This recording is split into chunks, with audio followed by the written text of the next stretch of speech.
Coucou tout le monde, j'espère que vous allez bien. Nous sommes le 5 février aujourd'hui, le jour où je tourne cette vidéo. Ça va être une vidéo qui va parler encore un peu d'amnésie, je pense, contraction, mais aussi de fourberie.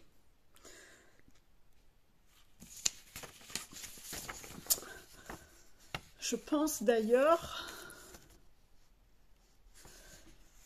que la fourberie sera le thème du mois de mars, parce que la fourberie apparaît à tout niveau.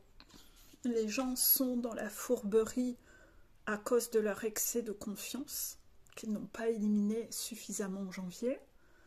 Ils continuent d'être dans la fourberie et d'avoir un excès de confiance justement dans leur méthode fourbe. Et ça vient taper dessus. Et les gens ont comme un déni, car dans leur excès de confiance, ils ont un déni sur ce qu'ils font. Sur leur fourberie, justement. Et ils ont une tendance à faire de l'amnésie sur ce qu'ils font. Ils s'aveuglent là-dessus. Et il devient important de leur mettre ces méthodes fourbes sous les yeux. Donc ce trio du premier trimestre, je pense qu'il est assez secouant. C'est ce que je vois en coaching. Je ne sais pas pour les gens qui, eux, ne font pas de coaching. Normalement, vous devez quand même voir qu'il ne vous arrive pas que des trucs super agréables à vivre. Sauf si vous êtes amnésique et que vous êtes aveugle. Mais en principe, vous devez vous rendre compte qu'il ne se passe pas que des choses agréables dans votre vie. Car moi, qui suis en complétude, je ne vais pas vous mentir que j'ai pas de foudre, mais je vois bien que le débit des tests et le rythme des tests n'arrêtent pas. C'est comme si en ce moment il y avait des révisions sur plein de choses. J'arrive à relever mes défis, mais ça n'arrête jamais. Alors vous, qui n'êtes pas en complétude, ça doit vous arriver plein de fois de louper vos défis. Avec un rythme aussi effréné, vous devez être soit complètement HS et fatigué, soit vous voyez que 10% des tests, parce que vous êtes encore aveuglé dans un excès de confiance à ne pas voir les défis, et que peut-être vous répétez toujours les mêmes choses en étant sûr que c'est comme ça qu'il faut faire, et pas du tout. Moi, en coaching, je suis en train de montrer aux gens qu'ils repartent sans arrêt dans des vieux schémas, en mode amnésie. Et parfois, l'amnésie est fourbe. Ouais, c'est une méthode pour continuer à faire de « Ah, j'ai rien entendu, comme ça je peux continuer à faire ma grosse merde. Oh, de crêpes à l'eau de Javel, ça rend malade. Oh, j'ai oublié. Non, oh non, j'ai oublié. Oh, tu me l'avais dit. Oh, vous l'aviez dit. Oh, mais vraiment, moi, je me souviens plus, hein. Non. Voilà, le côté un peu Dory dans Nemo, hein, le poisson bleu. Les guides me disent de vous donner une phrase. Comme c'est commode la fragilité, ça préserve de prendre ses responsabilités.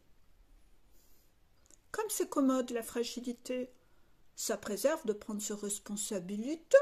Bon, c'est une méthode un peu fourbe qui est bien pratique. Bon, ouais. Ben, ça prend plus. Ça prend plus et je vous le conseille pas parce que quand je vois comment ça déménage pour ceux qui pratiquent ça, pam.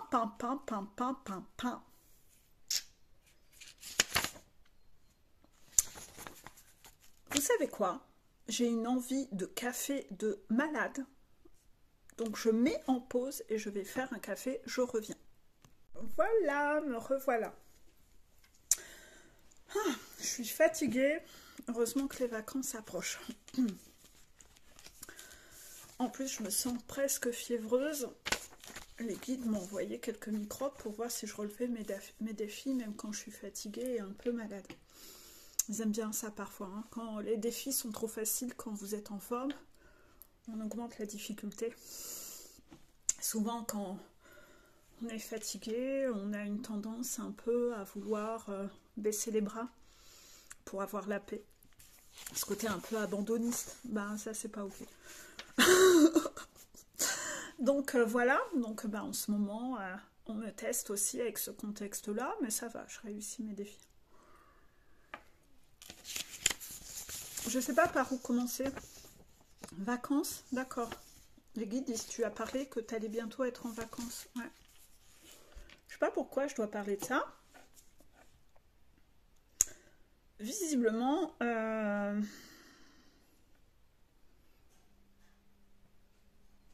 il y a des runners qui n'apprécient pas que leurs chasers partent en vacances.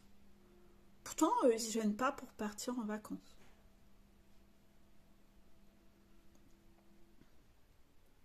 Le runner est encore un peu dans ce mécanisme où je fais une amnésie comme moi je l'ai fait.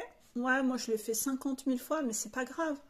Ouais, t'as souffert à chaque fois, mais c'est pas grave. Non, ça j'ai oublié. Ah, c'est arrivé?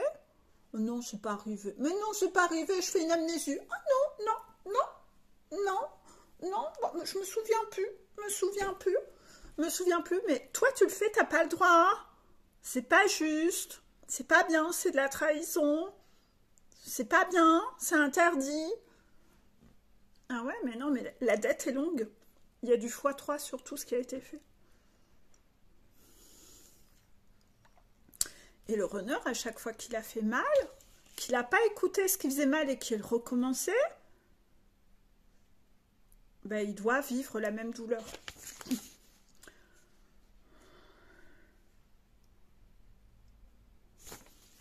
Ça ne plaît pas au runner. Pourquoi? Parce que le runner n'aime pas être frustré. Le runner déteste l'inconfort. Il ne faut pas le contrarier. Le runner, il ne faut jamais le contrarier. Il ne veut pas vivre d'inconfort. Non. Et le runner, quand il est frustré, il se bloque. Ah! Je repars dans ma grotte. Ah! Il trouve une bonne excuse pour redevenir un escargot à l'arrêt. Ah! Je reçus un escargot à l'arrêt. Et là, il va trouver une excuse. Oui, mais c'est parce que on m'a trahi. Oui, mais c'est parce que vous voyez, ça sert à rien. Oui, mais c'est parce que... Oui, mais les excuses alors que... Il était à peu près à une vitesse de 0,005 km à l'heure. Et là, il a retrouvé une excuse pour être... Ah, escargot à l'arrêt, c'est de votre faute. C'est de votre faute. Voilà. Alors qu'en fait, c'est le contraire. C'est parce que tu n'avances pas assez vite qu'il se passe tout ça. Parce qu'on ne peut pas empêcher la chasseur de vivre. Toi, tu ne bouges pas le cul assez vite. Tu freines des cas de fer pour aller le plus lentement possible, mais la chasseur, on ne va pas la sacrifier et on ne va pas l'empêcher de vivre. Et il ne se rend pas compte que c'est lui qui crée tout ça à traîner des cas de fer à chaque fois. Et lui, il aimerait en plus que la chasseur reste un bibelot qui fane, qui flétrit dans son coin et qui n'a pas le droit de vivre en attendant que l'escargot à l'arrêt décide éventuellement d'avancer. Non. Ça, c'est encore du contrôle, c'est de la trahison. Il se prend encore pour un pacha. Il se prend encore pour un roi. C'est très toxique, c'est très méprisant. Il croit qu'il a le droit de posséder la vie des autres. Et ça ne fait que mettre en lumière encore que il croit encore qu'il a le droit de posséder les gens. Il veut encore tout contrôler. Encore manque d'humilité, pas de connexion au cœur. Il préfère que tout le monde soit abîmé tant que lui n'est pas abîmé. Bah ça, tout ça, c'est pas ok.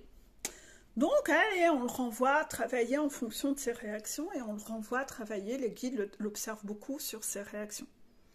Parce que ça, inévitablement, s'il était en couple avec sa chasseur, il continuerait d'utiliser ces mécanismes-là contre elle. Et ça, c'est pas ok. Ça, c'est pas ok du tout. Donc, il est sans cesse observé en disant oh, « t'es pas prêt. Allez, retourne bosser, ça va pas. » Et ce que les guides observent, c'est que dans le collectif runner, il y a ce côté très mélodramatique parce que le runner est très négatif. Il est très négatif. Intérieurement, il est très négatif. Même si vous, chaser, vous ne connaissez pas encore beaucoup votre runner, qu'il est encore dans ses masques de séduction, si vous le connaissiez réellement, que vous passiez du temps avec lui, vous verriez à quel point il est négatif. Le problème, c'est qu'il y a tellement de choses qu'il n'exprime pas, mais regardez sa façon d'agir. Et sa façon d'agir est toujours initiée par le côté très fataliste, drama queen, mélodrame, très négatif. J'avais mis une vidéo, voire même peut-être deux, parce que je me demande s'il n'y avait pas de partie, sur le runner qui voit toujours le verre à moitié vide. Je les remettrai en dessous. En tout cas, moi, quand j'en parle de ça avec les runners en coaching, ils me l'avouent. Au bout d'un moment, les runners, ils avouent quand même en coaching leur fonctionnement. C'est des runners qui sont en thérapie pour travailler sur eux. Donc, ils osent plus facilement avouer des choses. Et j'aime cette petite anecdote que m'avait dit un runner en disant « C'est vrai, je suis quelqu'un de très négatif. J'ai tendance à me dire, s'il fait beau, il va bientôt pleuvoir. »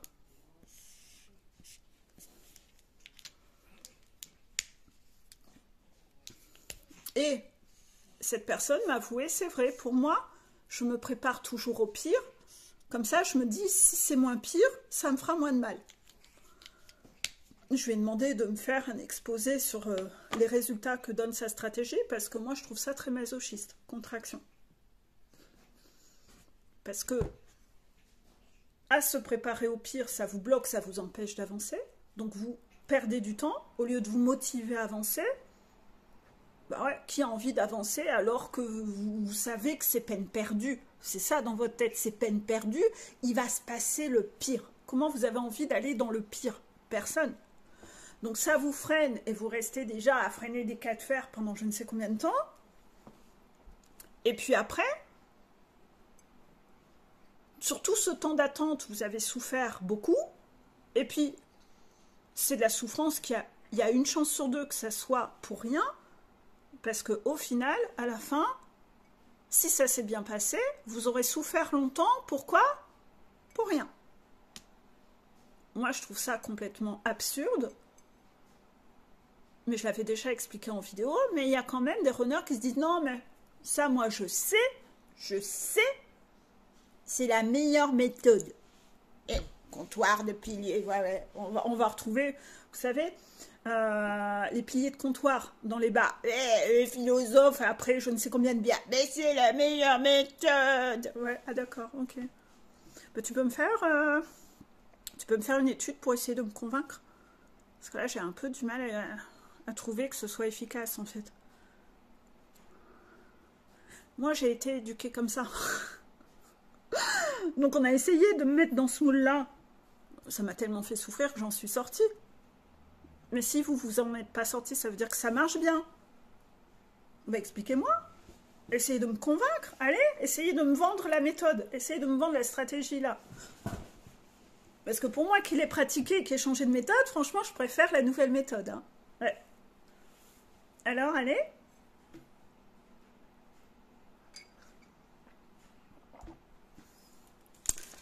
Donc, le runner a un côté drama queen. Ah, pas très viril, ça. C'est pas très sexy. Hein. Ouais. Pas très sexy. Hein. Vivre avec quelqu'un qui voit tout en négatif, qui vous a vendu en marchandise qu'il était quelqu'un de solaire. Ouais, puis finalement, il est ultra négatif à l'intérieur. Ah ouais, ouais. Pas terrible, hein. Mais en tout cas, le runner qui pense qu'il a le droit de faire des choses que le chaser, lui, n'a pas le droit, n'est-ce pas un peu fourbe? C'est un peu fourbe, ça, non? Ah, mais elle n'a pas le droit de faire ça. Ouais, moi, je l'ai fait 10 000 fois, mais c'est pas grave. Elle, une fois, elle n'a pas le droit. Non. Non, bah non, il faut la mettre en prison. Bah, faut aller la mettre dans un bocal et qu'elle bouge plus. On peut pas la mettre dans un bocal, là, qu'elle bouge plus, là? Cette carte. Elle vous évoque quoi, cette carte? Cette carte, si vous voyez pas bien, à cause des reflets, il y a le trophée. Vous savez, comme dans The Crown, le trophée, la tête de cerf qu'on a coupé et qu'on a mis sur le mur comme un trophée. The Crown, la famille du runner. Le chat, il est dans un petit panier bien confortable. Il a sa petite gamelle et le trophée, il pleure. Il y a une flaque au sol. Ça vous évoque quoi?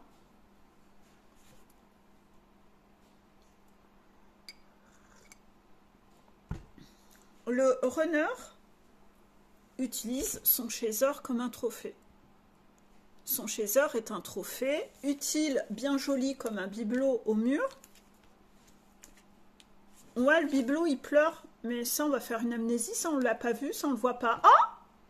Ah non mais regarde, il rigole? Mais si il rigole, mais on fait une amnésie sur les larmes, c'est pas grave les larmes, c'est juste un petit détail. Oh, on le voit pas. Regarde, tu vois, quand on met le doigt dessus, on le voit pas. Amnésie. Ah! Voilà, tout va bien.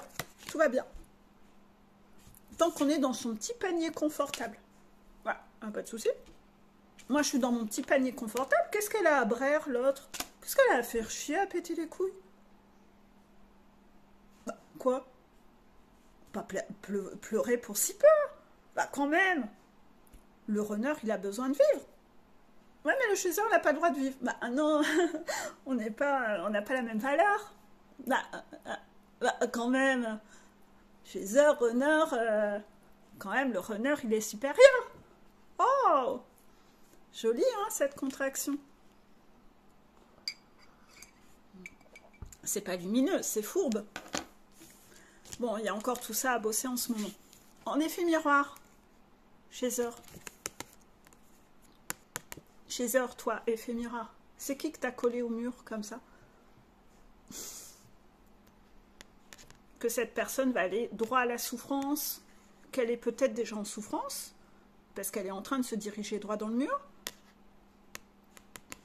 Chaser, toi dans ton panier confortable, pour pas subir l'inconfort, c'est qui que t'as collé au mur comme ça?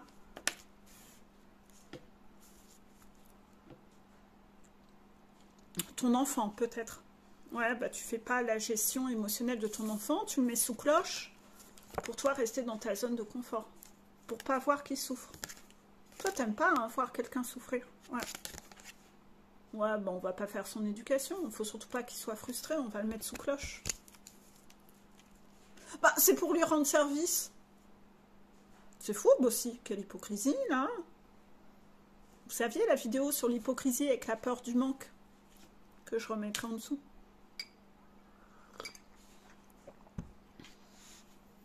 Il y a beaucoup de chasers en ce moment qui se sont plantés sur la parentalité.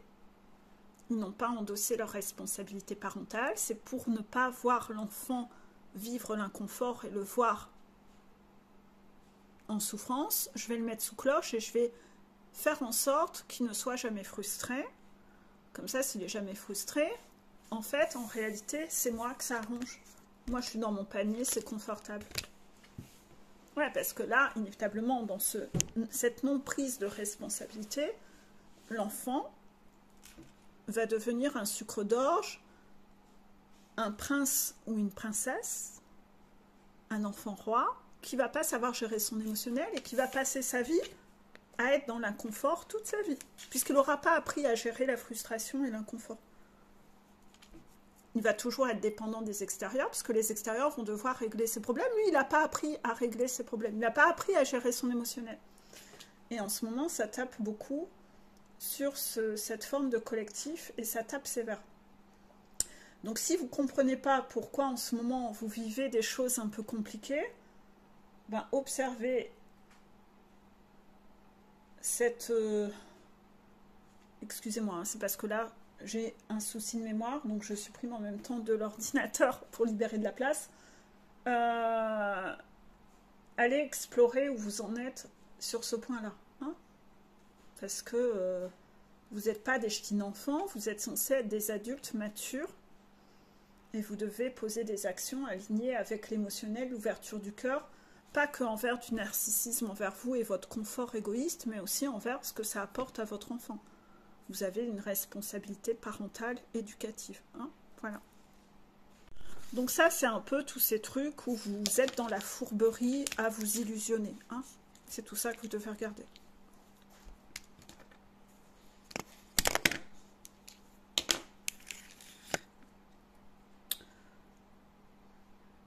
On me demande de vous relater que pour certains enfants, justement, c'est très dur de voir que le parent va mal quand l'enfant n'est pas là. C'est très lourd à porter sur les épaules d'un enfant de voir que son parent vit super mal le fait que l'enfant ne soit pas là. C'est une violence invisible. Ça met une charge sur les épaules des enfants, c'est horrible. Je l'ai vécu et ça a fait des dégâts chez moi. Pourquoi ça a fait des dégâts? Parce qu'inévitablement, en tant qu'enfant, vous repartez dans le syndrome de suradaptation et de compenser le mal-être de votre parent. C'est qu'au bout d'un moment, vous vous interdisez de vivre votre propre vie pour être la chose de ce parent, pour venir combler son manque à lui, la peur du manque. Vous voyez, un parent qui a une peur du manque et qui ne sait pas gérer son émotionnel, c'est l'enfant qui doit devenir le parent du parent. Et ça fait d'énormes dégâts chez un enfant. Croyez-moi, je n'ai pas envie de vous raconter ma life, mais je peux vous dire que ça a créé des dégâts de cinglé chez moi. Donc être un parent qui ne vit qu'à travers ses enfants et qui est ultra névrosé dans l'obsession que de ses enfants, ça fait des dégâts monumentaux. Ça fait des dégâts. Donc là, dans votre parentalité, vous devez regarder si vous-même ou votre conjoint ou qui que ce soit autour de vous joue à ça et que ça se voit sur votre visage parce que ça crée une violence invisible. C'est très lourd à porter, très très lourd. Très très lourd. Et si vous ne savez pas gérer votre émotionnel, pensez pas que ça ne se voit pas. Votre regard vous trahit, votre comportement, votre irritabilité, ça se voit. Et l'enfant qui vit au son des symptômes chez son parent de comment mon parent va être aujourd'hui, qu'est-ce que je dois faire pour compenser, pour pas que mon parent soit en mal-être, en fait, ça se tord dans ses entrailles. L'enfant est en torture constante. Que le parent soit triste ou électrique, c'est terrible. C'est terrible. Donc en fait, pour ne pas vivre cette souffrance interne, l'enfant compense. Mais ça ne règle pas le problème en fait. C'est son mécanisme de protection à lui. Il est en train de se programmer à devenir toujours dans la compensation envers les autres et se suradapter aux autres. C'est dur à déprogrammer derrière, hein, je peux vous le dire. Hein. Et en ce moment, moi, on me fait faire beaucoup de révisions là-dessus. Est-ce que, en consultation, quelqu'un qui arrive en pleurant, est-ce que je vais donc pas délivrer les messages de ses guides s'il a fait que de la merde pour être compensé parce que, oui, mais cette personne, elle pleure? Non. Non, non. Ça, maintenant, j'ai appris à être hermétique à tout ça. On m'a beaucoup entraîné, mais on me teste quand même pour voir si je reste fiable. Ouais, mais vous, si votre enfant, comment vous faites? Comment vous gérez la souffrance de l'autre? Et votre conjoint? Et votre jumeau? Est-ce que vous arrivez à voir votre jumeau en souffrance sans chercher à compenser et régler les problèmes à sa place? Sans vous mettre en sacrifice à cause de lui? Ou avec votre conjoint, avec votre mère, avec vos gamins, vous êtes testé sur tout ça. Sur la suradaptation. Il y avait eu un portail sur la suradaptation. Au pire, je remettrai en dessous et ça sera dans une playlist révision. Voilà.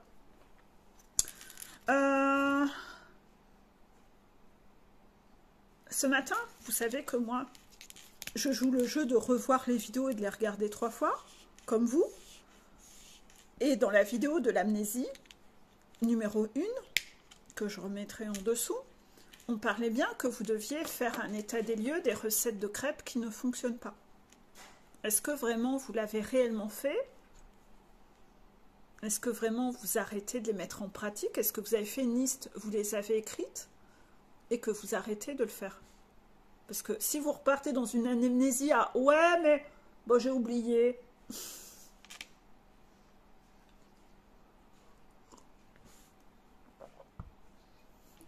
En ce moment, je vois aussi en coaching beaucoup de gens qui travaillent.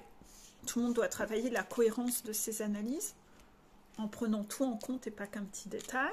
Et il y a encore beaucoup de suppositions qui sont faites, qui ne sont pas basées sur des faits.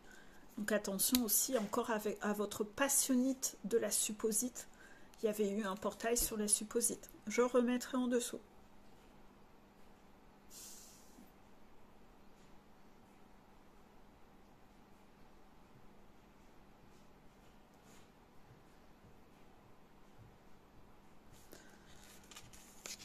Sujet qui n'a à mes yeux rien à voir. Je ne sais pas pourquoi il faut que j'en parle là-dedans. Pour moi, c'est hors sujet, mais on veut que j'en parle dans cette vidéo. Quand j'ai revu certaines vidéos du passé, j'ai été surprise par ma voix dans certaines de ces vidéos. Vous allez vous dire, hein, quoi? Ouais. J'ai senti que ma voix était pas... Elle était bizarre. J'avais une voix bizarre dans ces vidéos-là. Dans des vieilles vidéos. Et j'ai fait une amnésie de tout ça. Ce qui fait que ça fait 2-3 vidéos que je revois dans les révisions, et je me dis, mais pourquoi ma voix elle est comme ça? C'est bizarre, mais pourquoi ma voix elle est comme ça? Mais pourquoi? Et je me suis encore dénigrée. Je vous jure, je me suis encore dénigrée.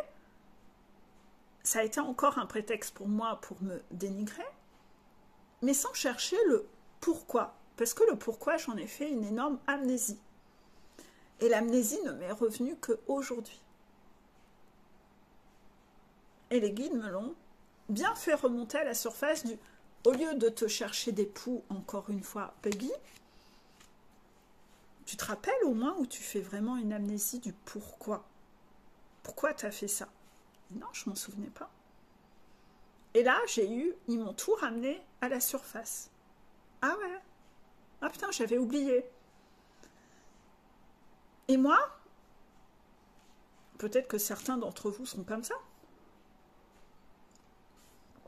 Comme j'ai encore un peu ce problème de me suradapter aux autres, vous voyez, de faire passer les autres avant moi, ben, j'ai fait une amnésie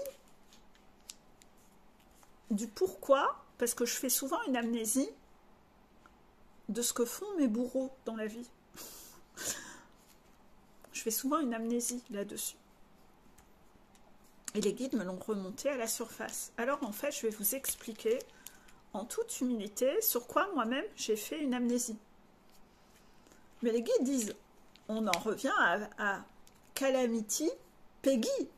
Calamity Peggy is back. Tout est bon pour retourner dans son mécanisme de se dénigrer. Est-ce que mes guides estiment que c'est une forme de fourberie? Ben oui, ils disent parce que t'es fourbe envers toi-même pour encore te faire du mal. Ben, franchement, mais ce truc-là, il revient sans arrêt en ce moment. C'est terrible. Mais je m'en rends... J'essaye de le regarder, mais j'arrive pas à l'identifier toute seule en général. S'ils ne m'aident pas, j'arrive pas à le voir. Donc, j'ai fait une amnésie sur mes bourreaux. Je me suis pas mise à avoir une voix bizarre en vidéo sans raison. Bah c'est vrai, dans mes premières vidéos, j'ai une voix bizarre.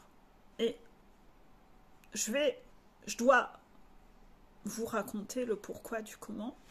En fait, pour ceux qui l'ignorent, j'habite dans le nord de la France. Et vous savez que dans le nord de la France, on aime bien, il y a certaines personnes qui aiment se foutre de la gueule du monde, des gens qui vivent dans le nord de la France.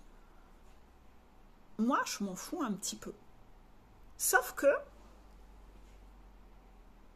j'ai connu un gars qui parfois, quand je parlais, me coupait la parole et répétait des phrases que je disais en prenant un accent du Nord bien grossier et bien cassos. Vous savez, comme si je parlais comme une grosse cassos. Sauf que il n'y avait que cette personne qui me faisait des trucs comme ça. Et les gens sont surpris parce que les gens me disent « Mais t'as pas d'accent du Nord ?» Ben, cette personne, parfois, elle me coupait la parole quand je parlais de choses sérieuses. Et puis, répéter ma phrase en accentuant « Eh ben ouais hein. !» Vous voyez, avec un truc genre, j'ai l'air d'une grosse cassos, se foutait de ma gueule en plein nez. Ce qui fait qu'en fait, comme c'était quelqu'un qui comptait beaucoup pour moi, son avis pouvait me blesser, ben j'ai fini par, cette personne a réussi comme un papillon de nuit à me semer une graine dans la tête que ma voix était bizarre. Et quand je devais faire des vidéos, c'était très inconfortable pour moi vis-à-vis de ma timidité, ben en fait, je ne savais même plus comment parler en vidéo. Et vous le savez, vous, quand vous devez me faire des vocaux, parfois vous êtes hyper mal à l'aise. Et vous me dites, ah, j'aime pas écouter ma voix. Je dis, oh, t'en fais pas, personne n'aime sa voix, tu vas t'habituer. Moi non plus. Souvent, c'est très compliqué d'écouter sa voix. Et moi, bah, y a des choses que j'aime pas dans ma voix. Et le fait que cette personne soit venue me semer cette graine, bah, ça m'a complexée sur ma voix. D'où le fait que j'avais une drôle de voix, parce que j'essayais de contrôler ma voix, de la corriger, parce que je me disais, bah en fait, je suis qu'une merde, j'ai une voix de merde, tu dois être parfaite. C'est quoi cette voix de merde que tu as? Tu peux pas montrer tout le monde que tu as une voix de merde, c'est honteux, les gens se foutent de ta gueule. Et en fait, je l'ai fait vraiment de façon automatique. Automatique, sans même m'en rendre compte. Et pourtant, quand j'y pense, j'ai pas eu de complexe sur ma voix, sur mon accent du Nord. Les guides le confirment. Non, moi, j'avais un complexe sur ma voix, sur autre chose. Je vais vous le raconter après. Mais en fait, pas du tout sur l'accent du Nord. Parce que ben, j'ai entendu plein de gens avoir de l'accent du Nord, mais j'estime que j'ai pas spécialement l'accent du Nord. Puis en fonction de où vous habitez, parfois tout le monde a un petit accent, et moi ça me gêne pas chez les autres en fait. Ben, ça renvoie à la phrase d'hier. Le jour où nous aurons compris que la différence n'est que complémentarité, nous aurons enfin compris que la différence est richesse. Ouais. Donc pourquoi faire mal aux gens? Il y a cette phrase d'aujourd'hui, c'est « Qui êtes-vous quand vous n'avez pas l'information ?» Ben, il y a des gens, ils sont très moqueurs et humiliants. Parce qu'ils veulent que vous soyez parfaite. Celui qui a une blessure d'humiliation devient humiliant envers les autres. Un parent qui a une blessure d'humiliation sera humiliant envers ses enfants parce que tu dois être parfait quand tu sors en société. Tu ne peux pas aller jouer avec les enfants, tu vas être sale. Tu dois te comporter comme ci, comme ça, tu dois être parfait. Et le parent va être humiliant envers son enfant pour que sa propre image de parent ne soit pas abîmée. Ça, c'est extrêmement laid, c'est très toxique en fait. Observez si vous avez vous-même des mécanismes comme ça, en public. Il y a quelque chose qui est laid là-dessus. Vous voulez éteindre la personnalité de l'autre pour que cette personne soit parfaite, parce que ça vous renvoie à quelque chose que... C'est comme si vous aviez honte de la personne, en fait. Et vous abîmez, en fait. Donc moi, j'avais pas de complexe sur mon accent du Nord, parce que bah, c'était la seule personne qui s'est foutue de ma gueule sur mon accent, mais sinon, les gens ne se foutaient pas de ma gueule sur ça, non. Moi, j'avais un complexe sur autre chose.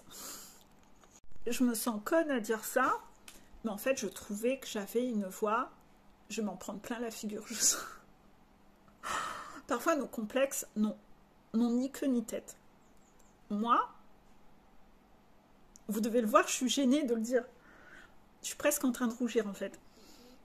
Je trouvais que j'avais une voix masculine. Je trouvais que j'avais une voix masculine. Ne me demandez même pas d'où ça vient. Je peux même pas vous dire. Je sais même pas d'où ça vient. Peut-être que j'ai eu une voix masculine dans une autre vie. Même pas. Est-ce que quelqu'un m'a dit que j'avais une voix masculine? Même pas. Je sais même pas d'où ça me vient. Je sais pas. Mais à une époque, quand je m'écoutais, j'aimais pas ma voix. J'aimais pas ma voix. Je trouvais que j'avais une voix masculine. Et aujourd'hui, j'ai oublié tout ça. C'est loin derrière moi. J'ai fait une amnésie, mais une amnésie positive. C'est bon, j'ai guéri ce truc-là. Je sais pas d'où ça me venait. J'en ai aucune idée. Je sais pas. Je sais pas pourquoi.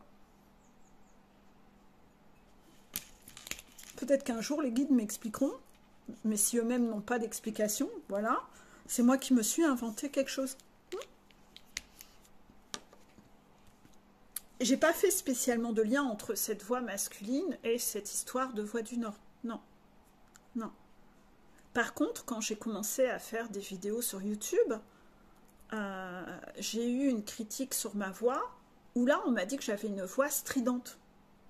Donc, voix stridente, c'était complètement l'opposé.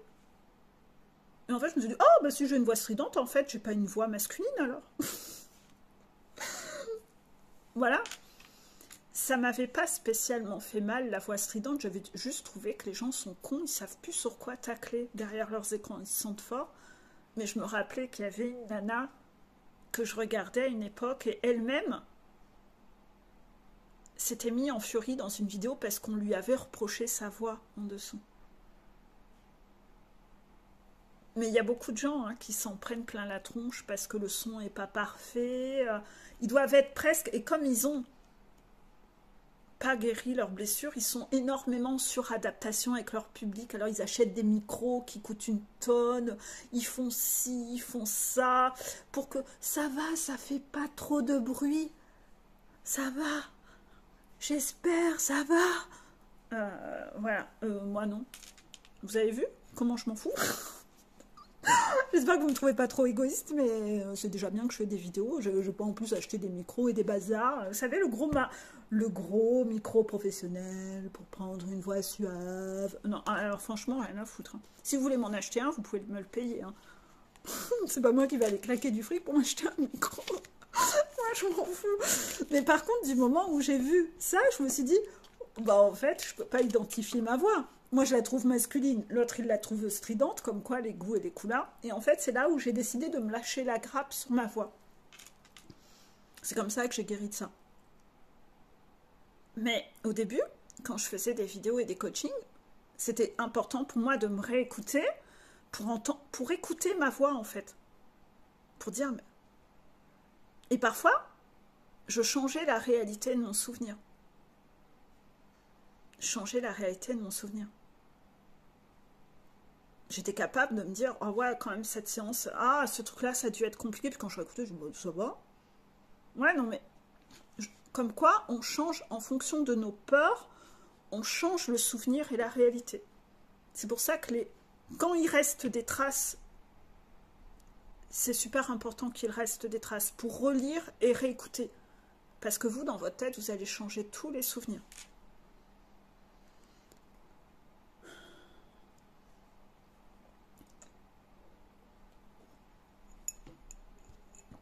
Et ça, c'est de l'amnésie, c'est de la fourberie de votre serpent interne encore. C'est de la fourberie, mais là, du serpent, en raison de vos blessures. Moi, ce qui a été très inconfortable quand j'ai dû faire des vidéos, c'est que je voulais pas en faire, vous savez, et j'avais pas du tout envie de sortir de ma zone de confort là-dessus. Et comme j'avais un manque de confiance en moi, je me sentais pas à la hauteur pour en faire. Et j'avais essayé de regarder un peu sur les vidéos, parce que j'ai traîné pendant des mois avant de commencer. J'ai dû me prendre des foudres pour me bouger le cul, pour passer à l'action. Je regardais un peu des chaînes d'autres personnes, et quand je les regardais, je les trouvais tellement plus parfaits que moi. Et moi, je me sentais petite merde à côté. Je me disais, mais moi, je ne vais jamais être capable. Et puis, c'est des gens qui sont Aujourd'hui, j'ai changé ma vision. Aujourd'hui, je vois que c'est des gens qui n'ont aucune spontanéité. C'est des gens qui sont dans l'hyper-contrôle de leur image. Donc, ils sont un peu comme en jeu de représentation. Ils font hyper attention aux mots qu'ils emploient, à l'intonation, à la petite mimique, la pose, le sourire, le truc qui va bien. Moi, je suis là à l'arrache en disant je vais aller chercher un café. Voilà. C'est des gens qui ne sont pas du tout spontanés. Mais c'est là où vous voyez s'ils ont travaillé sur eux ou pas. Parce qu'ils font les vidéos, mais avec beaucoup de peur. Ils sont en séduction, vous voyez. Et en fait, à l'époque, je trouvais que ça, c'était beau. C'était lisse, c'était bien. Aujourd'hui, quand je regarde, je vois manque d'authenticité, ça va pas, ça, c'est pas ça. Ah, cette personne n'a pas travaillé sur elle. Et en fait, tout ça, après, ça vous saute aux yeux, en fait, le manque d'authenticité des gens. Mais au début, quand vous commencez des vidéos, vous n'êtes pas du tout à l'aise. Et moi, les guides, j'étais un peu... Vous vous rappelez, les premières vidéos, j'essayais d'être parfaite dans le temps, pas trop déranger, dire un max en très peu de temps, voilà, donner beaucoup en très peu de temps, voilà. Et j'étais pas du tout à l'aise. Et en fait, ça se ressent beaucoup sur mes vieilles vidéos. Je rigole parfois quand je les regarde, mes vieilles vidéos, en disant « Ah là, je vois bien que j'étais pas à l'aise, etc. » Et en fait, ce qui était le plus inconfortable pour moi, c'était que les guides m'ont malmené. Eux aussi, ils ont été fourbes. Putain. C'est que dans les canalisations, vous savez que quand vous êtes en canalisation, ils sont capables de prendre le pouvoir sur les mots que vous utilisez. Ah, c'est pour ça? D'accord. Pas que j'oublie alors.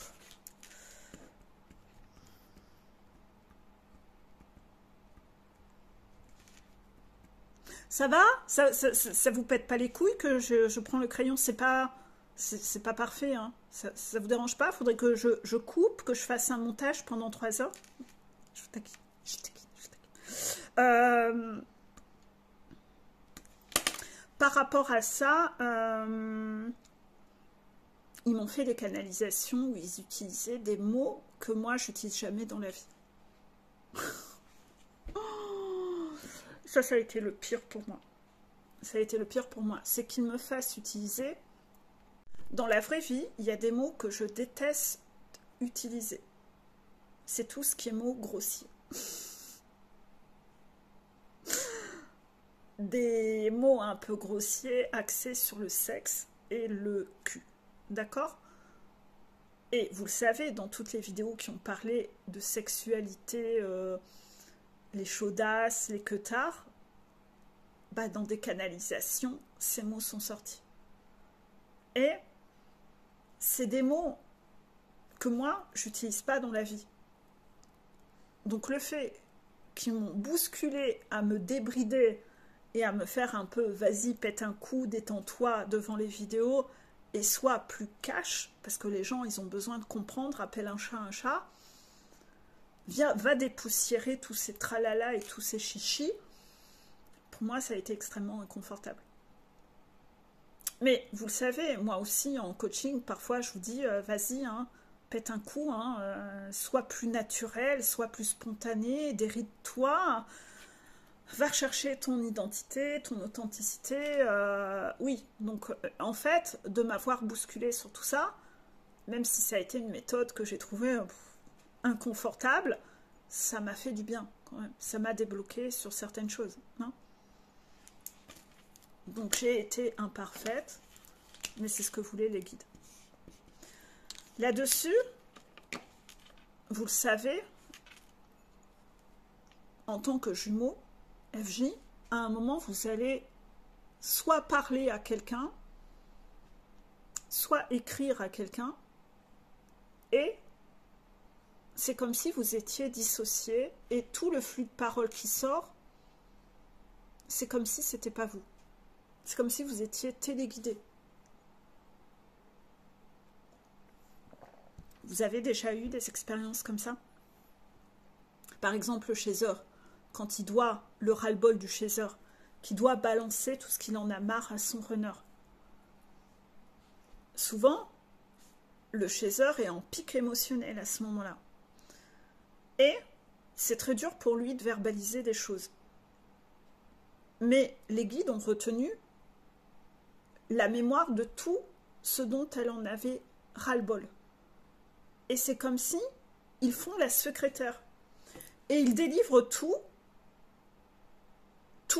ce qu'ils ont vu qu'elle en avait marre, avec un flux de paroles hyper fluide et rapide, et parfois avec des mots qui ne viennent pas d'elle.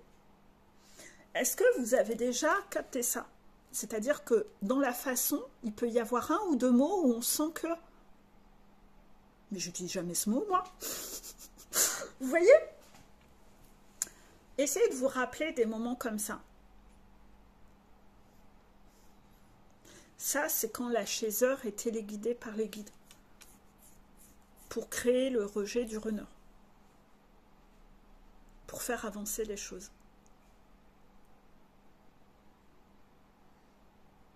Et le runner peut être téléguidé à des moments comme ça, où il ne sait pas pourquoi, mais il ne pensait pas quelque chose, mais il a dit le contraire à sa chaser. C'est quand les guides prennent les choses en main pour faire avancer et nettoyer les blessures de l'un et de l'autre. Je pensais l'avoir déjà expliqué, mais je ne sais pas pourquoi on veut que je le réexplique.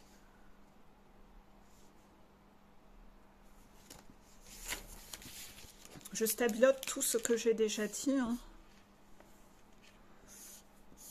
J'ai eu une consultation avec un runner qui m'avoue que oui, c'est vrai, j'avoue, mon chaser, je le vois comme mon chargeur de batterie qui doit remplir ma carafe à moi. Mais moi, finalement, je ne lui apporte pas beaucoup de joie dans sa vie à mon chaser. Donc vraiment, se donner, recevoir qui n'est pas équilibré. Le côté, j'utilise mon runner comme objet. Mon chaser, j'utilise mon chaser comme objet. Le runner identifie aussi ces mécanismes de fourberie où il se cache beaucoup derrière des excuses. J'ai pas le choix, c'est en dépit de moi. Ah, je le fais, mais je sais pas pourquoi. Voilà, on en revient à la phrase. Comme c'est commode la fragilité, ça préserve de prendre ses responsabilités. Il y a tout ça. Ensuite, il y a un sujet où on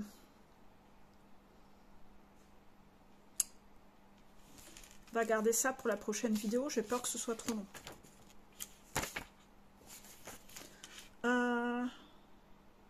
On va s'arrêter là parce que la vidéo est assez longue. Donc je vous souhaite une belle journée et à bientôt.